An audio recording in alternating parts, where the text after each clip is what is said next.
భగవంతుడు ఉన్నాడని గుర్తేమిటో తెలుసా? ఇక్కడ పెద్దాపురంలో పోలీస్ మీట్ అయింది. నా దగ్గరికి ఒక పోలీస్ అధికారి వచ్చారు. వచ్చి నాకు ఆయన భగవంతుడు ఉన్నాడు అనడానికి గురువు గారు నేను చదువుకున్న చదువు నేను చేస్తున్న ఉద్యోగమే సాక్ష్యం అన్నాడు. నేను తెల్లబోయి అది ఎలా అన్నా అంటే ఆయన అన్నాడు, నేను వేలిముద్రల నిపుణుణ్ణి గురువుగారు. అమ్మ కడుపులో ఉండగా 4వ నెలలో వేలిముద్రలు ప్రారంభమవుతాయి.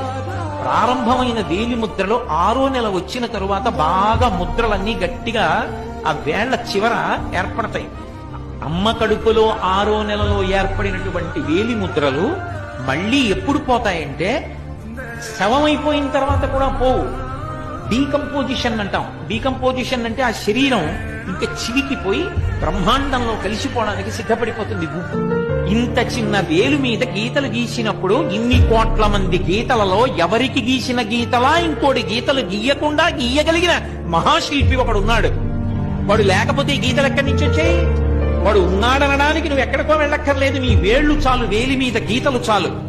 నేను ఎన్నో కాగితాల మీద ఎన్నో వ్రాతలు రాశాను. అవన్నీ నీళ్లు పడితే చింపిపోయాయి, తడిసిపోయి అక్షరాలన్నీ కూడా ఇక కనపడకుండా పోయాయి. కానీ పుట్టినప్పటి నుంచి చేయి కడుగుతూనే ఉన్నాను.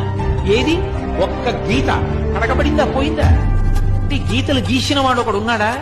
వాడెక్కడున్నాడు అన్న తాపత్రయం లోపల కలిగితే చూడాలని పరిగెడితే వాడు గుళ్ళో కూర్చుని ఉన్నాడు.